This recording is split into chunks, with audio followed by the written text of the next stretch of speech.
Update. Would I be the a-hole if I took my son and his friends out for his birthday instead of my wife and stepdaughters?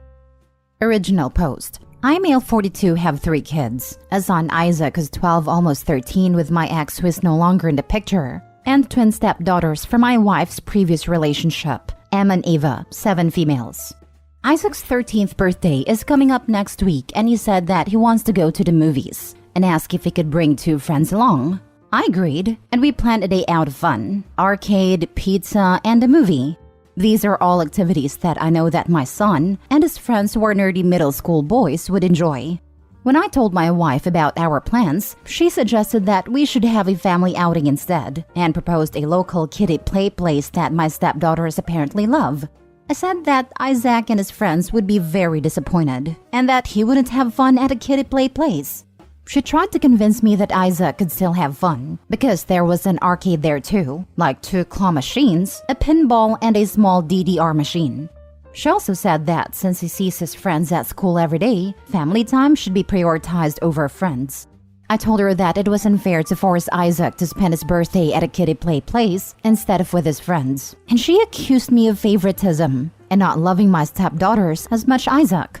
This hit me pretty hard because I grew up with a stepfather who neglected me in favor of his own kids, and I've been trying my hardest to be the father figure I never had. I've been spiraling down a rabbit hole of doubt about my own choices, and for the sake of my own sanity, would I be the a-hole? Now for the top comments before reading the update. Say, I would never ask the girls to spend their birthday doing something Isaac wanted to do, and you should show the same respect. Also, she's gaslighting the heck out of you, and I'm betting it's not the first time. She accused me of favoritism and of not loving my stepdaughters as much Isaac. OP needs to turn this logic around to expose the hypocrisy of his wife. Why are you letting the non-birthday children dictate where the birthday child gets to have his party? If this will be the new standard for the children going forward, then I hope you enjoy having Isaac decide where Emma and Ava will be celebrating their birthdays. OP, please read the top comments. Your wife is manipulative AF. He is afraid that he is the neglectful stepfather, but he just fails to see that his wife actually is the neglectful stepmother. That if he keeps trying to not be the neglectful stepfather, he is going to become the neglectful father. I can only congratulate him on marrying his own stepfather. The cycle continues. You would not be the a-hole. Ironically, if you did go along with your wife's idea, you would be showing favoritism to your stepdaughters over your son. Stand your ground. Your wife is emotionally manipulating you. This is so true. Why should a 12 or 13-year-old have to go to a kiddie place for his birthday? Maybe she should stop showing favoritism to her daughters over OP's son. Such ridiculous logic. Not the a-hole. Let Isaac have his day that he picks for his birthday. You're showing favoritism by not making your son's birthday all about my children. Where does this woman get off? If a spouse treated my child like this, the door couldn't hit their behind fast enough. Not the a-hole.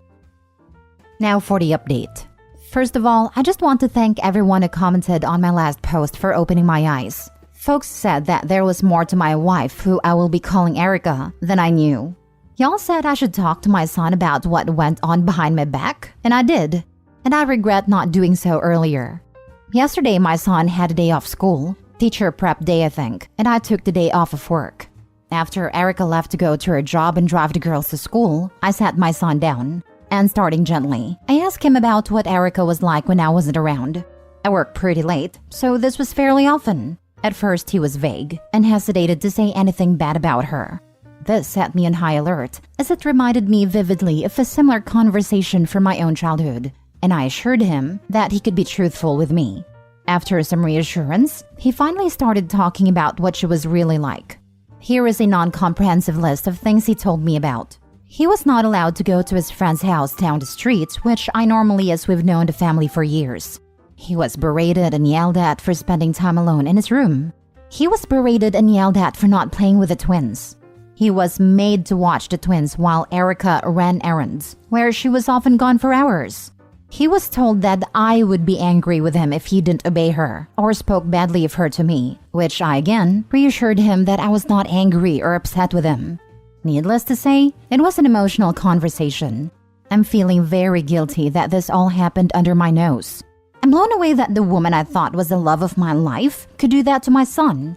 I married a woman who is just like my stepfather, and I don't know how to come to terms with this.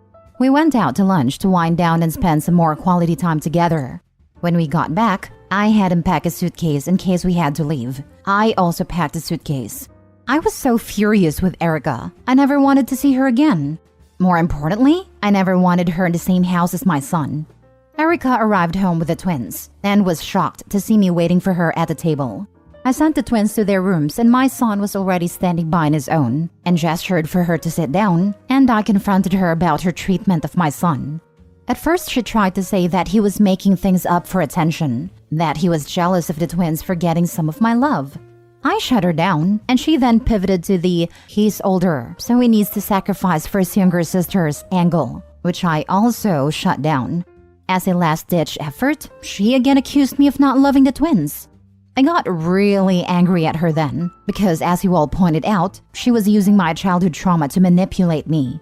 In the end, she admitted to favoring her daughters, but said that it wasn't wrong because every mother has their own kid's best interest at heart. And why would I care about a kid who isn't mine?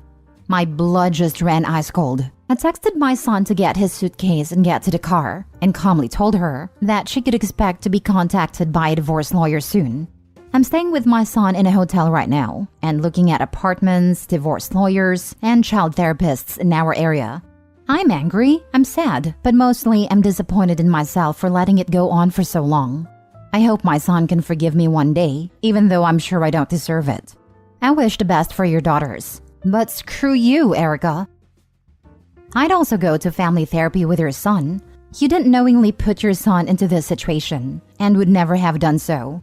You did the most important first step. You got him, and you the heck out. Unfortunately, victims of abuse have a higher chance of dating or marrying an abuser. At the same time, people like your soon-to-be ex also intentionally mask their real behavior and motives.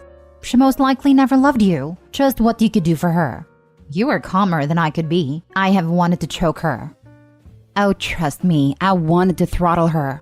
But if I went to jail, my son would be left in her care. How long were you married? I'm hoping not long because I'm feeling so bad for you and your son. I hope nothing but the best for you guys. We were living together for 3 years, married for 2.5. I'm not entirely sure how long her mistreatment of my son was going on, but from the way he talked about it, it's been for a while. My heart breaks for all the late nights at work, when I trusted that Erica was looking after the kids, but she was actually abusing my son, or had left the kids all alone. Maybe if I would have been home more often, I would have caught something earlier. I suppose I shouldn't dwell on the past too much. That's not healthy. Thank you for the kind words. Opie, I'm sorry this had to end this way, but at least you listened to your son and took action for him. I begged my mom to leave my awful stepfather and she never did. He left her after discovering an affair she was having. I did the same. I showed her new bruise every day, but she always dismissed me. What did you do to deserve it? Was her favorite saying.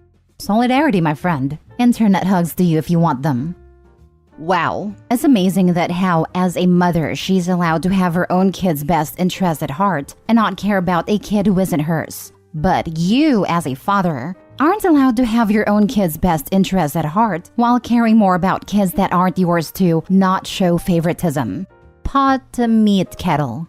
It was like she went above and beyond to deprive your son of any happiness and relationships outside of the home/family, and not for the sake of a family bonding.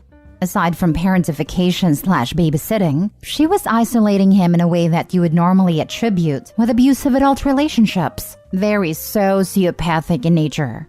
She was keeping him under close surveillance or a prisoner in his own home. I'm very glad that you realized that something was off and reached out for unbiased opinions when you felt you were being manipulated. You trusted your gut, and your son will thank you for it in due time.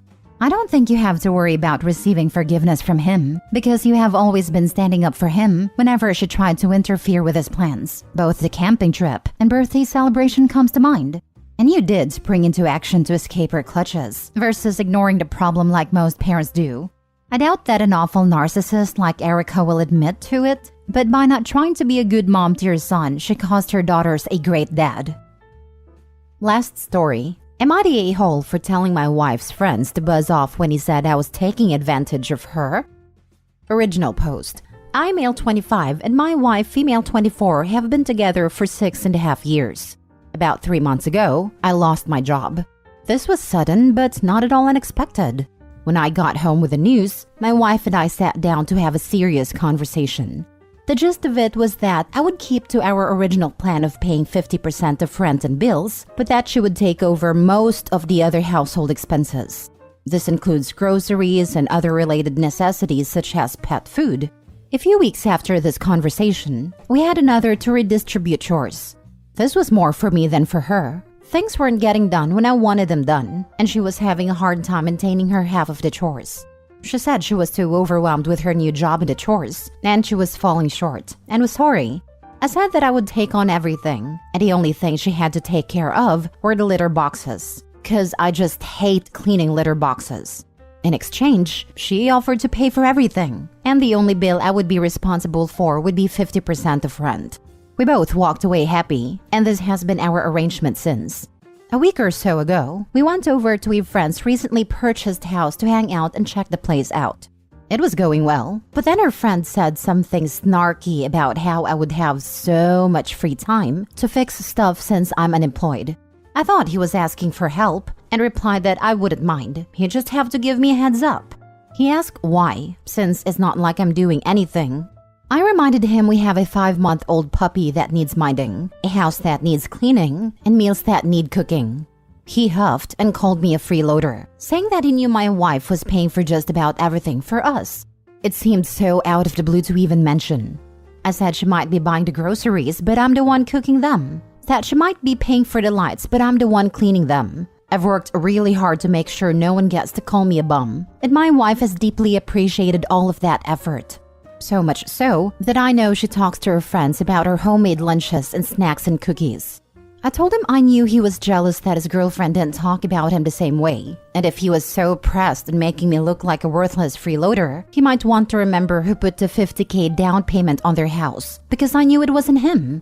I left with my wife shortly after, and she said I took it too far.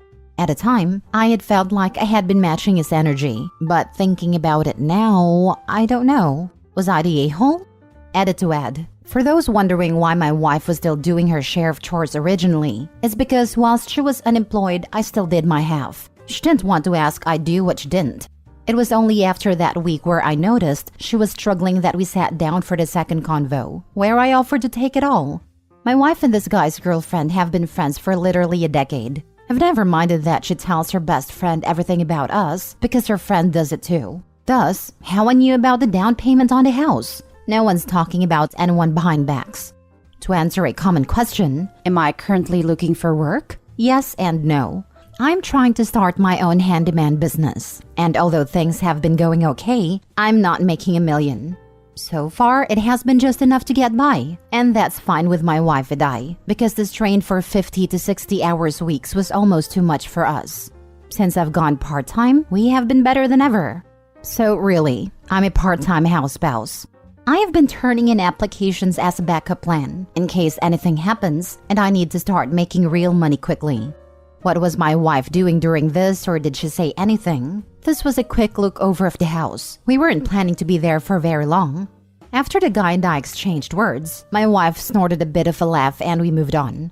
Since this happened though, the guy has not been responding to any texts from my wife, which is why she said I may have taken it too far. I thought I was matching his energy, but thought I'd bring it here just to see what a third party thought. Now for the comments before reading the update. Not the a-hole. How you and your wife split your responsibilities are your business, and no one else's. Exactly. Not the a-hole at all, OP. He messed around and found out, and got put in his place. What he refuses to realize is that you're a real man that doesn't mind helping your spouse with the housework, the cooking, the cleaning, and so forth. Real men who are not ego-driven for points from ordinary society, they show by their actions backing up by their words. And I can tell you that your wife appreciates and loves that about you. At this point, I don't think he is helping his wife with the housework. He's doing his part in the household, and sounds like he's good at it. Not the a-hole. Your wife's friend is a sexist dum-dum, and I wouldn't be surprised if he holds the hots for your wife and is trying to drive a wedge between you and her. He's jealous his girlfriend doesn't act the same way Opie's wife does, is where I was like, yup, dude has a crush on Opie's wife. The friend is doing the macho tough guy jerk thing because he has got the hots for the wife. The wife might want to figure her stuff out too. Now for the update. I spoke with my wife because a few people seemed concerned that my wife might be holding some resentment, and that was why her friend had reacted in such a way. So I asked to sit down after dinner and chat about what happened and told her about this post. She said that she wasn't resentful at all, but that her longtime friend had been sharing all of the things I've been doing, and it has caused some issues in their relationship. Example, my wife's longtime friend asked if for her birthday they could try to make a simple meal together. Neither of them can really cook, but she thought it'd be a fun little couple thing for her birthday. He replied saying I don't know how, and when she said she knew that she just wanted to try, and he said no. No other solutions, no other options, just shut her down. When her friend told my wife this, my wife went off about how he was being a crappy partner, and Opie would never. This was about a month ago. I had not been aware of that interaction until now. My wife suspects they had a long conversation afterwards, and that the guy resents me for causing some kind of rift in the relationship, which explains why he lashed out of the blue like that. She said that's also why she thought I had gone too far, because he was already in an emotional state, and I had done nothing but make it worse. She agreed that he deserved a clap back, but thought I could have been the bigger person. I double-checked that she was okay with how we were doing, and she said she was happier than ever because I'm around almost all the time, and she never gets a chance to miss me, and that was that. As for the guy her best friend is dating, I don't know. He seems like an okay dude, but the more I hear about him from my wife, the more it ticks me off, and I worry for her friend. I've already had to have one come to Jesus talk with him after he yelled at his girlfriend so badly that she called my wife in tears. I drove across town at 2 a.m. to tell him to get his act together or leave. He promised to go to therapy after, but I haven't heard anything about that. I want to tell her to leave him, but situations like this are never that easy.